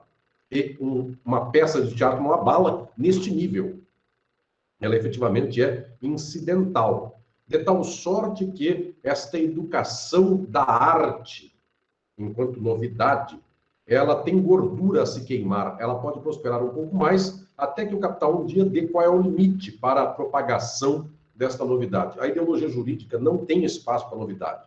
É muito pouco o espaço dessa novidade. É a rebarba apenas do fenômeno jurídico. Os senhores dirão, mas o processo judicial eletrônico pode ser da Microsoft ou da Linux. Sim, quanto a isso, o capitalismo não acaba se o jurista do Brasil resolver fazer processo judicial eletrônico mediante plataforma paga ou plataforma aberta. Mas é também bom que se saiba que o mercado jurídico de qualquer país do mundo é um espaço excelente para a acumulação capitalista das empresas privadas, de tal sorte que, via de regra, então as sociedades, quanto mais fracas forem, quanto menos fortes forem para resistir ao interesse de acumulação do capital, provavelmente seu processo judicial eletrônico será todo ele feito mediante plataformas privadas, será pago, portanto. Então, o que estou dizendo é que pode mudar qual é a empresa, mas, via de regra, será um enorme espaço de acumulação para o capital tornar tecnologicamente mais avançado o próprio cotidiano jurídico, porque isso demandará um incremento tecnológico de grande monta e uma acumulação extraordinária para o capital. Pois bem, o que estou dizendo é que o direito, ideologicamente, ele é muito calcado no capital. Ele não tem gordura para além do capital, tirando, eu volto a dizer, essa gordura de perguntar praxes, formalismos, procedimentos, perguntar se o advogado ou o juiz podem não usar gravata, mas isso não é o aspecto ideológico central. O central do direito é a ideologia da propriedade privada, da igualdade entre os desiguais e da subjetividade jurídica, e isso é exatamente a coluna vertebral do capitalismo. É diferente da arte. A arte, efetivamente, pode ser cabelo, unha da sociedade capitalista. O direito é coluna vertebral. Pois bem, então o espaço novidadeiro do direito, via de regra, é o espaço do capital. Ampliam-se os novos direitos tecnológicos quando o capital amplia a tecnologia. E, eventualmente, quando as contradições do próprio capital fazem com que a classe trabalhadora lute por seu interesse, então o direito, como forma do capital, transmuta esta contundência da luta dos trabalhadores em direito do trabalho. Então, vejam, senhoras e senhores, o direito do trabalho, ele esgarça parcialmente o tecido social, só que mediante a forma do capital, e não mediante a luta aberta da classe trabalhadora. Então, ao invés de revolução, de luta física violenta da classe trabalhadora, passa a haver luta por direitos. E todo o espaço liberal é o espaço que pleiteia as lutas mediante incremento de direitos. Portanto, mais direitos, ampliação de direitos. Isso domina, inclusive, o que se chama de esquerda, centro-esquerda das lutas no mundo inteiro. Então, é a centro-esquerda do Brasil e dos Estados Unidos que defendem ampliação de direitos para grupos minoritários, para grupos oprimidos. Mas esta ampliação, esta novidade de relações jurídicas, é uma novidade que se faz a partir da forma jurídica, não contra a forma jurídica. Contra a forma jurídica é tomada dos meios de produção, o povo no poder diretamente, de modo aberto, e a transposição disso para a forma jurídica é, por exemplo, o plebiscito. Então, quando se diz participação direta do povo, a participação direta do povo é o povo tomando poder nas praças e nas ruas. A forma jurídica capitalista disso, ideologicamente, é o plebiscito. Precisamos ouvir o povo. Então, será chamada uma convocatória do povo para que delibere a respeito de tais quesitos. E o Estado controla mediante o direito. Em havendo maioria, o direito controlou a forma do povo no poder. Portanto, observem o que estou dizendo aqui. As novidades jurídicas, elas têm um impacto ideológico que tende a ser subsumido na própria reprodução já dada do capitalismo. No entanto, este é o ponto mais alto. Agora eu quero abaixar este ponto para propor a diferença entre novos direitos relacionais e novos direitos da tecnologia para a educação jurídica e advocatícia. Senhoras e senhores, pasmem. Os novos direitos da tecnologia, eles são recebidos entusiasticamente por todos os espaços jurídicos. De tal sorte que órgãos de classe, OABs, ESAs e associações de advogados por todo o país, qualquer país do mundo, mesmo a magistratura e o Ministério Público, escolas da magistratura, escolas do Ministério Público, em havendo novidades tecnológicas, eles mesmos oferecem cursos para que atualizem seus profissionais em favor dessas novidades. Então, inovações, por exemplo, da informática, merecem, da parte de tribunais, da parte das OABs, cursos para que os profissionais possam se atualizar em face destas novidades. Pois bem, a inovação tecnológica não assusta o jurista, pelo contrário, como ela é em favor da reprodução do capital, o jurista apoia, até mediante instituições do Estado. Não há vergonha em apoiar esta inovação. Muito pelo contrário, é um impulso que louva se assim o fizer.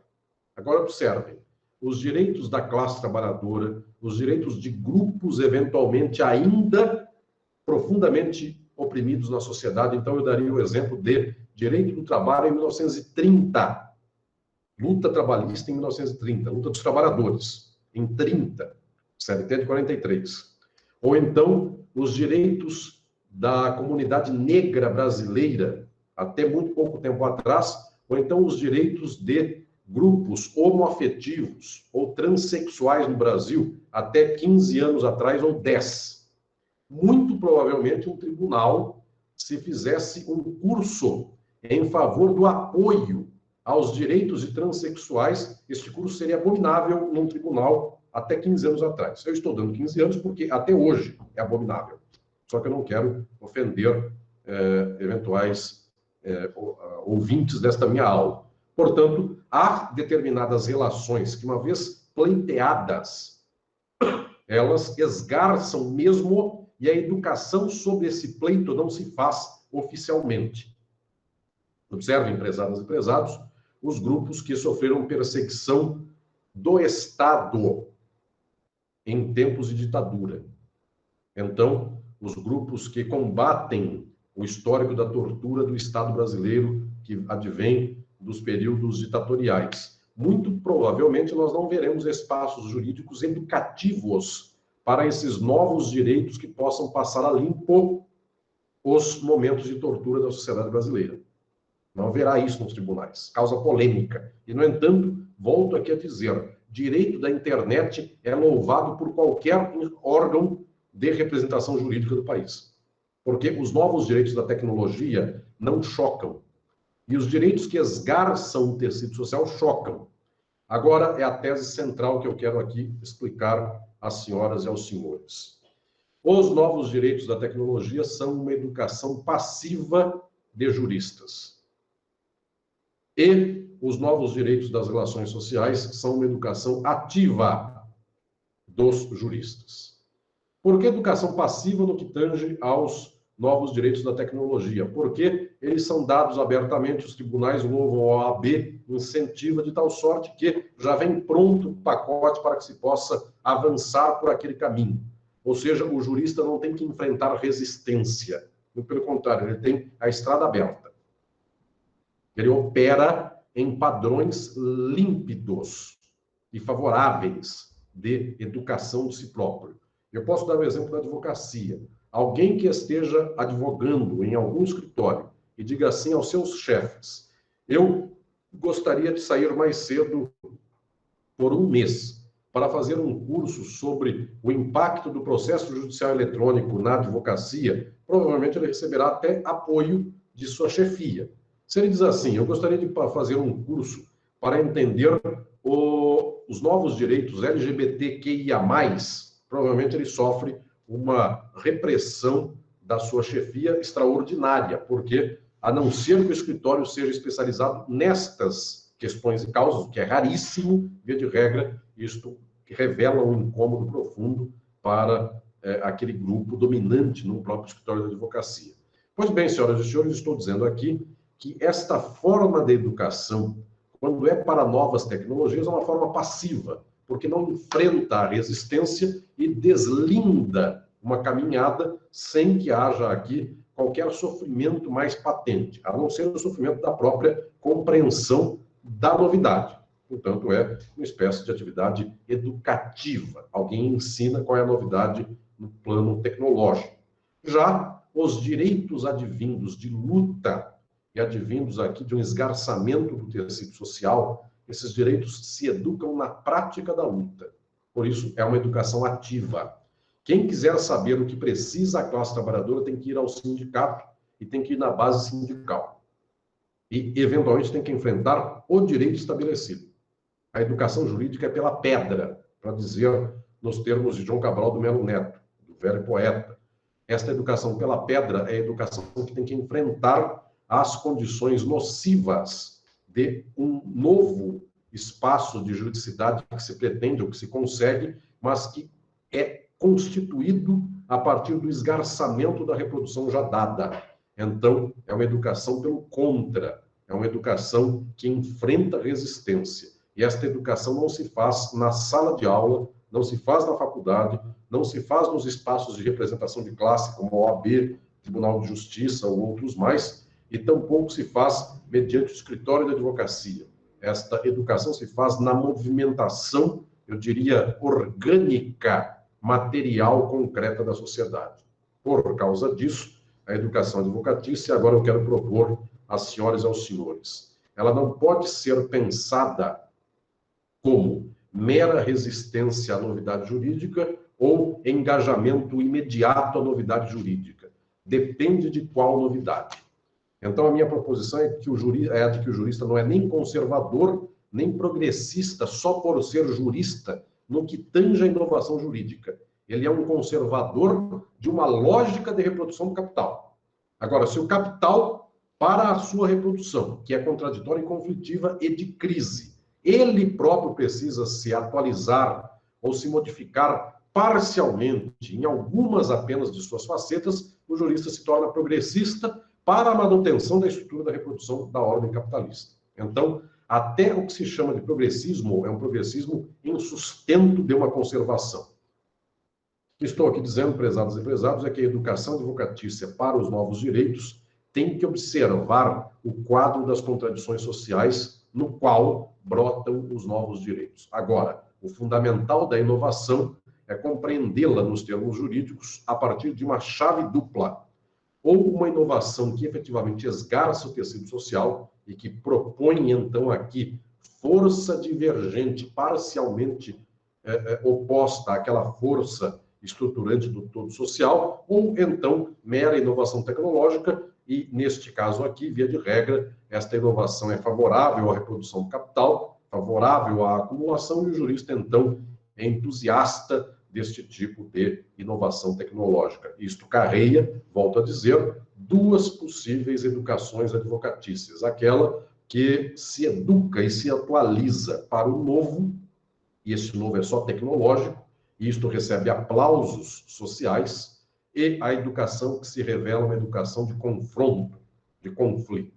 E, pasmem, prezadas e prezados, não basta para que alguém seja jurista e para que se venha a querer distinguir dos demais, não basta dizer, eu sou sempre alguém atualizado com as novidades. Porque, efetivamente, os mais atrasados dos juristas, para manter uma ordem mais atrasada possível, são os que mais estão atualizados. Porque a tecnologia, ela opera em favor da dominação e da exploração. E, por causa disso, não basta dizer que fez todos os últimos cursos dos melhores e mais avançados contratos e novidades do campo jurídico. Tudo isto é o novo para a manutenção do velho, porque o esgarçamento é mais chocante. Agora, pasmem, também não só o esgarçamento que em algum momento encontre a acomodação dentro da forma jurídica do capital. Somente a novidade, totalmente novidade, será aquela que um dia transforme a sociedade estruturalmente, não para um novo direito, mas para uma nova sociedade, para além do direito, para além da exploração e para além da dominação. Obrigado, agradeço a presença de todas e todos. E abro agora para eventuais perguntas e dúvidas e considerações de todas e todos vocês. Basta clicar com a mão, no sinal da mão, e terão a palavra.